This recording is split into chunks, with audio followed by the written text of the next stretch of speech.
City. Actually, that's spot on. It is spot on.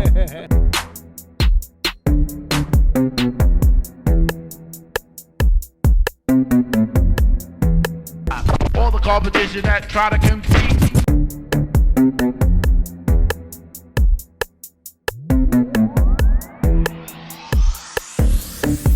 Everything is spot on. All right, you guys. So we've heard this being talked about for a long time. When the schedule was released, we heard about Brady versus Belichik being on the schedule this year, and now we just had it happen this last week. And after much hype, it kind of fell flat, or did it? I want to ask you guys how you felt about this recent matchup, and if it was a little bit underwhelming. I'll say personally for me, somebody who has been on the negative to Mac Jones train for a long time. And I think I kind of, balanced that out when he didn't get picked in the top 10. But Mac Jones looked good. Mac Jones looks like he was born to be a Patriot. He looks like if anybody was to replace Tom Brady on the face of the earth, it'd be Mac Jones. Now, am I saying Mac Jones is going to be Tom Brady, win a billion Super Bowls and live till he's 150 and play football till he's 45 years old? I'm not saying that. But I think Mac Jones, and I can see why Belichick, got rid of Cam Newton. It looks like they can continue the Patriot way and build upon it. We have some different bits of talent with the New England Patriots and a defense that's coming back from all the COVID guys are now back. So I'll say it was entertaining to see a competitive game because I think a lot of us thought Brady's going to wipe him with the floor. He just came off of a Super Bowl. It literally has everything in the argument. Is Brady a system quarterback and does he need Belichick? Like the argument was over and now they're playing. You're expecting a blowout. We didn't get that. The Bucs still ended up winning, which kept the narrative alive that we want to see alive. And we also got to see Mac Jones. I feel like it was a perfect thing. The only thing that could have been better was a longer hug from Tom Brady and Belichick. I think this was underwhelming solely on the instance of Tom Brady's play. I think coming into this game with him coming back in this situation as it is, you would kind of expect him to maybe wipe the floor with the Pats. But one thing that people forget is that one thing about Bill Belichick, he's going to keep a good defense on the field. And so we get into a situation where Tom Brady didn't throw for any touchdowns in this game. It was solely a defensive game for the most part.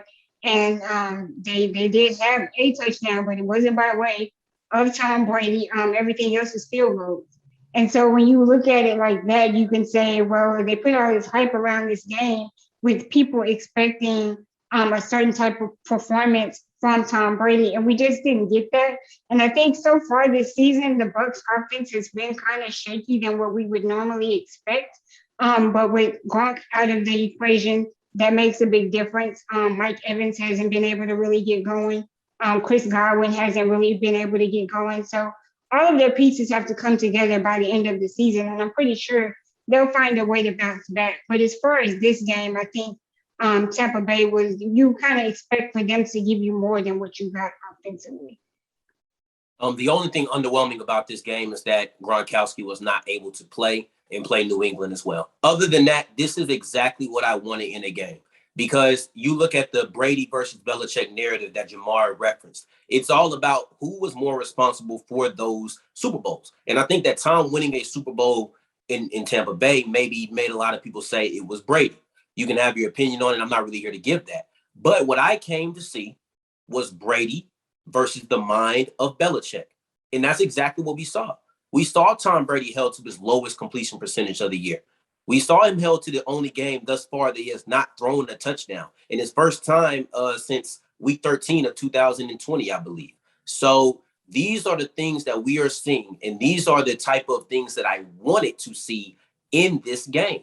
I wanted to see what would Bill Belichick do. He threw a lot of coverages. He did a lot of things to try to confuse Tom. So if the narrative and around this game and the hype around this game was Brady versus Belichick, I do not see how this isn't something that you wanted to see. How was this underwhelming? Only because Tom did not succeed in the way that we thought he would. I can't stand for that. I think that if you wanted to see a battle, then you saw a battle. If you wanted to see a demolition, then yeah, you probably are a tad bit underwhelmed.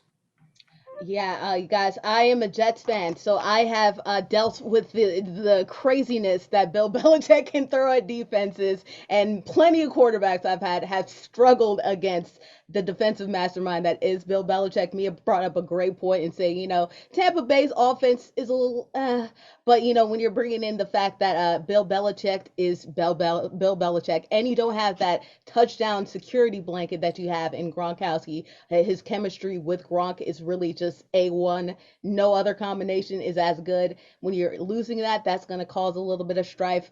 I think the best thing about yesterday's game or this week's game is a Patriots kicker, game on the line. This is the last drive. Are they going to make it? And guess what? It donks, because guess what? Tom Brady's on the other side. That's the only reason why. You can't tell me that the mystical forces and all that. They're going to make sure that Tom Brady wins it if he's on the Patriots.